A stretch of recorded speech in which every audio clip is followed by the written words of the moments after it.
Hello, friends, and welcome to another 7-Minute Bible. This is Andrew. Let's get our 7-minute timer started, and away we go. So we're looking now at Genesis 3, verses 1 through 13, and this is what people might call the fall of humanity. And so recall at the end of Genesis 2 how we saw that the man and the wife were both naked and not ashamed. A very curious phrase that will come into play here. Now we also meet a new character, that is the serpent, which is craftier than the other beasts. The serpent is also created, and for whatever reason, is also able to speak. There's no indication here that the serpent is Satan or the devil, but there is an inference certainly drawn in Revelation 20, verse 2, where it says the dragon, that old serpent, who is the devil, Satan, is bound and in chains for 1,000 years. So, Revelation, being apocalyptic literature, is full of symbolism and allegory. I wonder if some of that is going on here. Now, I'm not here to debate whether or not this was a literal story in Genesis, but there is certainly something interesting going here that is far beyond the physical things. There are spiritual truths that are being communicated in these first chapters of Genesis. So, thinking in that terms, of the serpent that way in Genesis, consider that the Satan is in Hebrew simply an adversary, someone who stands in the way of. And devil in biblical language is connected with the word accuser or deceiver for us in English. So Jesus, as a matter of fact, tells Peter, "Get behind me, Satan. You don't know what you're talking about," because Peter was saying, "You shouldn't die, Lord," but he didn't know the plan. So Peter was called a Satan. "Get behind me, Satan." So is the serpent fulfilling a Satan figure here, an accuser or deceiver function?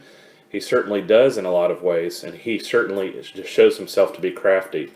First of all, he causes doubt. He says, "Did God really say this? Did God really say?" And then he confuses the command that you should not eat of any tree in the garden. The woman quickly corrects him, but then confuses things herself too. She says, "We can eat any fruit we want, just not from the tree of the middle of the garden."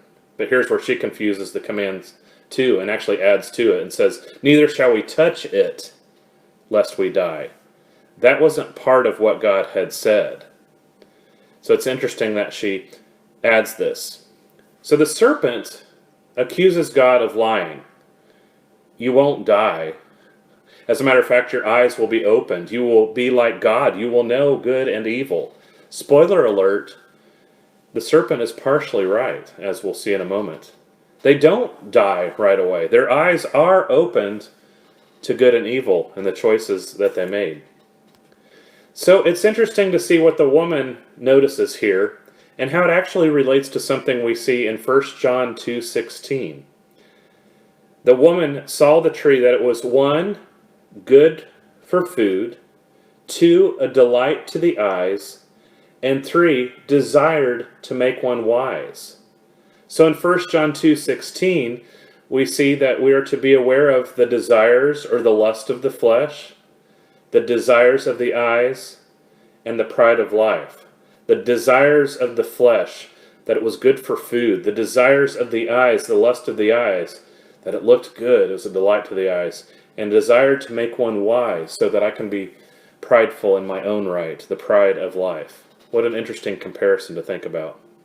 So she took the fruit, and she ate, and she gave it to her husband, and he ate. He was there the whole time, as far as we know, and he failed to protect his wife, or to stop this from happening. Then their eyes were opened almost immediately. They felt shame and nakedness. They felt that they were exposed to God. So you see that this is as much a physical shame as it is a spiritual shame. So next comes the first cover-up operation, the first excuses, the first blame game. They sewed flimsy clothes on themselves out of fig leaves, And then there's more curious phrases. They heard the sound of the Lord God walking in the garden in the cool of the day. Ever wonder what that sound is, or why it specifically said that they heard the sound of the Lord? Not that they heard the Lord walking, but they hid. How do you hide from God? God called to the man and specifically asked, "Where are you?" Now we know that God knew, but did they know where they were? This was a spiritual question, not a physical question. They weren't playing hide and seek. This is the story of the beginning of sin and death entering the picture. Yes, that is the story, but it's also a story of children coming of age, too. They become accountable to their own choices and their own consequences of those choices. So, again, curious, the man says, I heard the sound of you. Instead of I heard you, I heard the sound of you. And I was afraid and naked, so I hid myself. And God continues to ask questions. God's reply is, who told you that you were naked? Did you do what I told you not to? Again, is God asking questions that he doesn't know the answer to? God knows. And the blame game begins. He says, the woman who you gave to me, by the way, gave me the fruit of the tree. But sometimes we don't give the man credit. He also confesses, and I ate. God asks what she has done, and she also both blames and confesses. The serpent, one of your creations, he deceived me. This devil is also an accuser, whether or not it's the Satan or the devil or acting in Satan's behalf. But she also says, and I ate. Again, sin, consequence, shame, and guilt enter the picture, but also coming of age.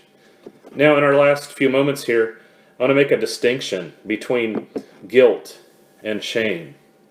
Guilt is that sense that I have done something wrong. There's our time. Cancel. Maybe.